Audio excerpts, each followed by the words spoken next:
News Kannada ವಾಹಿನಿಗೆ ಸ್ವಾಗತ. ದಾಂಡೇಲಿಯಲ್ಲಿ ಭೂ ಹಗರಣದ ಬಗ್ಗೆ ಆರೋಪ. ದಾಂಡೇಲಿ ಸಮಗ್ರ ಅಭಿವೃದ್ಧಿ ಹೋರಾಟ ಸಮಿತಿಯಿಂದ ತನಿಖೆಗೆ ಆಗ್ರಹ.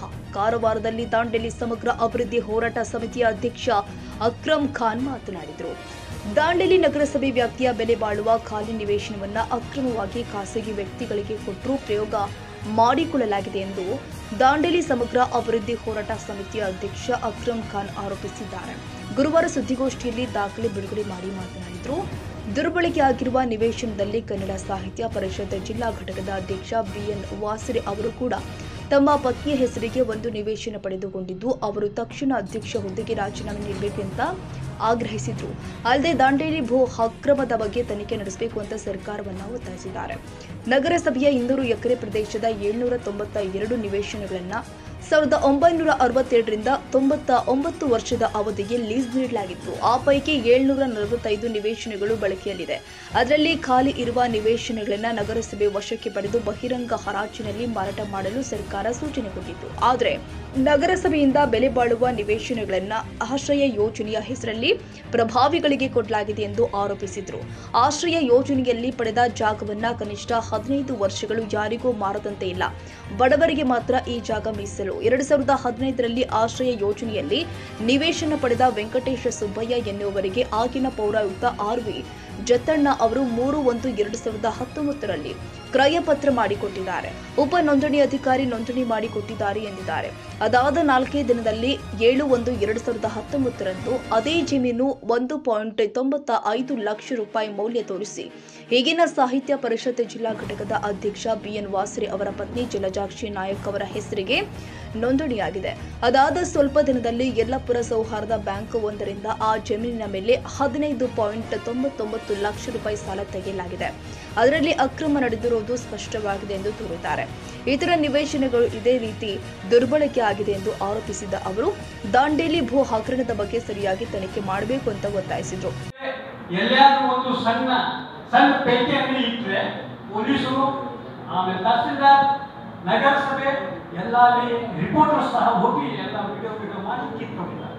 ಕಳೆದ ನಾವು ಜಾತ್ರೆ ಸಂದರ್ಭದಲ್ಲಿ ಸಣ್ಣ ಚಾ ಅಂಗಡಿ ಹಚ್ಚಿ 100-150 ರೂಪಾಯಿ ವ್ಯಾಪಾರ ಮಾಡುವಂತ ಬಡವರಿಗೆ ಜಾತ್ರೆ ಟೈಮ್ನಲ್ಲಿ ಅಲ್ಲಿಂದೆಲ್ಲ ಕಿತ್ತು. ಇಲ್ಲಿ ನಾವು ಇವತ್ತು ಈ ದಾಖಲೆ ನೋಡ್ತಾ ಇದ್ದೇವೆ. ಈ ದಾಖಲೆ ಪ್ರಕಾರ ನಮ್ಮ ಜಿಲ್ಲಾ ಕನ್ನಡ ಸಾಹಿತ್ಯ ಪರಿಷತ್ ಅಧ್ಯಕ್ಷರಾದ ಬಿಎನ್ ವಾಸರೆ ಅವರ ಮನೆಯವರ ಹೆಸರ ಮೇಲೆ ಒಂದು ನಿವೇಶನ ಇವತ್ತು ಮಾಡಿಕೊಂಡಿದ್ದಾರೆ. ಆ ನಿವೇಶನ ಹೇಗೆ ಆಗಿದೆ ಅಂತ ಹೇಳಿದ್ರೆ, ನಗರಸಭೆಯಲ್ಲಿ 10,000 ರೂಪಾಯಿಗೆ ಆಶ್ರಯ ಪಟ್ಟ ಮಾಡಿದ್ದಾರೆ. ಆಶ್ರಯ ಪಟ್ಟ ಮಾಡಿದ ನಂತರ 3 ದಿವಸ ನಂತರ ಅದೇ ನಿವೇಶನ 1,60,000 ರೂಪಾಯಿಗೆ ವ್ಯಾಪಾರ ಆಗಿದೆ. ವ್ಯಾಪಾರ ಆಗಿ ರಿಜಿಸ್ಟ್ರೇಷನ್ ಆಗಿದೆ. ಅವರ ಮಿಸಸ್ ಹೆಸರ ಮೇಲೆ ಮಾಡಿಕೊಂಡಿದ್ದಾರೆ. ಸಂಬಂಧಪಟ್ಟ ಎಲ್ಲ ದಾಖಲೆ ಸಮೇತ ನಾವು ಇವತ್ತು ಈ ಒಂದು ತಮ್ಮ ಪ್ರೆಸ್ಗೆ ನಾವು ಕಳಿಸ್ತಾ ಇದ್ದೇವೆ. ಇದರಲ್ಲಿ ಏನಾಗ್ತಾ ಇದೆ, ಬಡವರಿಗೆ ಅನ್ಯಾಯ ಆಗ್ತಾ ಇದೆ. G+2 ಮನೆ ಬಗ್ಗೆ 13 ವರ್ಷದ ಹೋರಾಟ, ಹೌಸಿಂಗ್ ಬೋರ್ಡ್ ಪ್ಲಾಟ್ ಬಗ್ಗೆ 10 ವರ್ಷ ಹೋರಾಟ. ಇದು 2 ದಿವಸದಲ್ಲಿ ಇವರು ಇಲ್ಲಿಗಲ್ ಆಗಿ ಇಲ್ಲೇ ಆಕ್ಟಿವಿಟೀಸ್ ನಡೀತಾ ಇದೆ. ದಾಂಡೇಲಿಯಲ್ಲಿ ಇದು ಸಾಕಷ್ಟು ಪ್ರಕರಣ ಇದೆ. ಈಗಾಗಲೇ ಲೋಕಾಯುಕ್ತನವರಿಂದ ಸಹ ಭೂ ಹಗರಣದ ಬಗ್ಗೆ ತನಿಖೆ ನಡೆದಿದೆ. ಈ ವಿಷಯವನ್ನು ಸಹ ನಾವು ತನಿಖೆ ಮಾಡಬೇಕು ಮತ್ತು ಬಿಎನ್ ವಾಸರೆ ಅವರು ಕೂಡಲೇ ತನ್ನ ಕನ್ನಡ ಸಾಹಿತ್ಯ ಪರಿಷತ್ ಅಧ್ಯಕ್ಷ ಸ್ಥಾನಕ್ಕೆ ರಾಜೀನಾಮೆ ಕೊಡಬೇಕು ಅಂತ ಹೇಳಿ ನಾವು ಈ ಸಭೆ ಪತ್ರಿಕಾಗೋಷ್ಠಿ ಮೂಲಕ ಅವರಿಗೆ ಒಂದು ಹೇಳ್ತೇವೆ.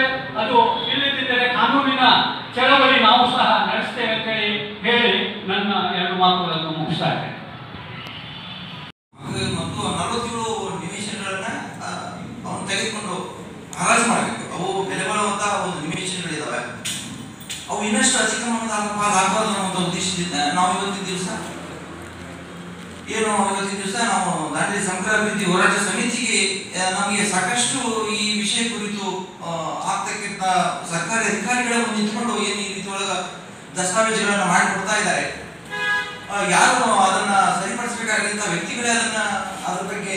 ಈ ಸಂದರ್ಭದಲ್ಲಿ ಹೋರಾಟ ಸಮಿತಿಯ ಉಪಾಧ್ಯಕ್ಷ ಅಶೋಕ್ ಪಾಟೀಲ, ಪ್ರಧಾನ ಕಾರ್ಯದರ್ಶಿ ರಾಘವೇಂದ್ರ ಗಡ್ಡಪ್ಪಸ್ನವರ್, ಮೊಹಮ್ಮದ್ ಗೌಸ್ ಬೆಟಗೇರಿ, ಮುಜೀಬಾ ಚೆಬ್ಬಿ, ಶಹೇಜಾದಿ ಕುಲಶಾಪುರ್, ವಿನೋದ್ ಪುರೆ, ಶ್ಯಾಮ್ ಬೆಂಗಳೂರು, ವಸಂತಿಬಾಯಿ ಜೈನ್, ರಾಯಲಮ್ಮ ಅಂಕಿವರ್, ಫಾರೂಕ್ ಶೇಖ್, ಧನಂಜಯ್ ಕಾಲ್ಗುರ್ಕರ್, ಧರ್ಮಣ್ಣ ಭಜಂತ್, ಯಲ್ಲೂಸ್ ಡಮಾಮ್, ಶಮೀಮ್ ಕೋರ್ಪಲ್ಲಿ, ಶಬ್ಮನ್ ಶೇಖ್, ಮಾಲಾ ಮಂಟೂರ್, ಇಕ್ಬಾಲ್ ಪೀರ್ಜಾದೆ ಮತ್ತಿತರರು ಉಪಸ್ಥಿತರಿದ್ದರು. ತಾಜಾ ಸುದ್ದಿಗಾಗಿ MTV ನ್ಯೂಸ್ 24/7ಗೆ ಸಬ್ಸ್ಕ್ರೈಬ್ ಮಾಡಿ ಮತ್ತು ಬೆಲ್ ಐಕಾನ್ ಅನ್ನು ಒತ್ತಿ. ತಪ್ಪದೇ ಲಿಂಕ್ ಶೇರ್ ಮಾಡಿ.